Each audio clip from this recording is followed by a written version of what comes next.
Happy New Year, everybody. Welcome to my channel. My name is Kathy, Picasso Cat.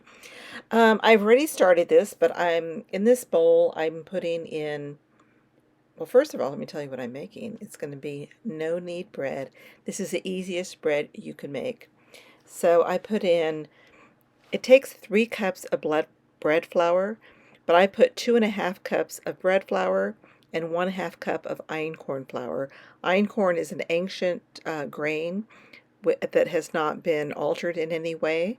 So anyways, I put that in. I put in a 1/4 teaspoon of a yeast, dry yeast. You can use active yeast. You can any kind of dry yeast. I also put in 1 teaspoon of salt. I use kosher salt. Now you see me doing this twice, but I only have a 1/2 teaspoon measuring spoon right there, so I just did it twice. Here is a recipe right here. And then I'm going to use 1.5 cups of hot water. You want to make sure that it is under 130 degrees. I say 110, 115 is a good temperature for the water. I'm using this little dough hook. I guess it's called a dough hook. I'm not really sure, but it's wonderful. I got that at a yard sale. It's from Poland, but it's not a Polish hook. It's I cannot remember. If I remember, I'll put it down in the description or somewhere. Anyway, so the water is, let's see, I think it's just right. So we're going to go ahead and add the water.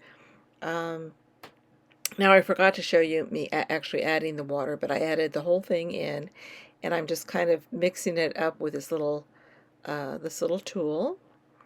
And you just want the flour incorporated into the water and the flour together.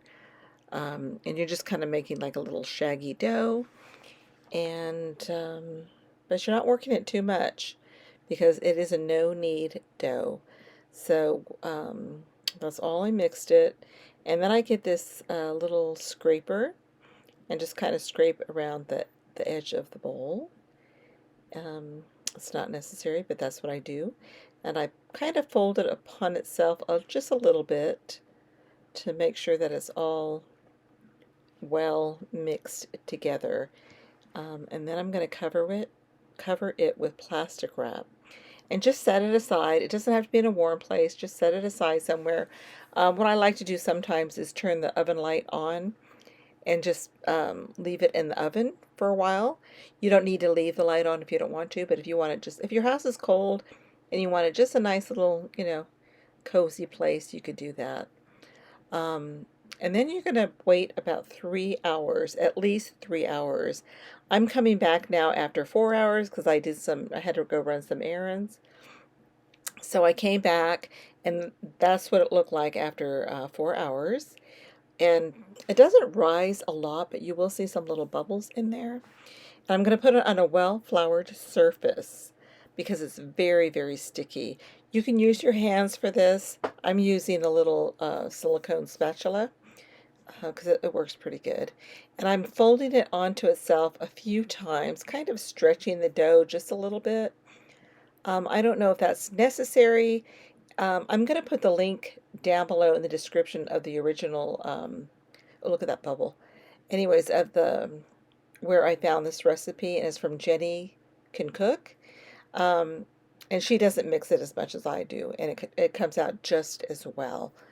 So, now what I'm going to do is I'm going to kind of just like push and pull the dough, and you want to form a ball of dough. I'm just kind of making it, just tightening it up a little bit.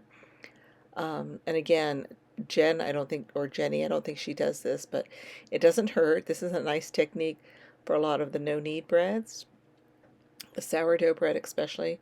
This is what I do. But now I'm going to get some parchment paper, and we will, and my little Banneton basket here, we're going to put, and you can use anything. You don't have to use, you can use any kind of bowl to put your ball in, your dough ball.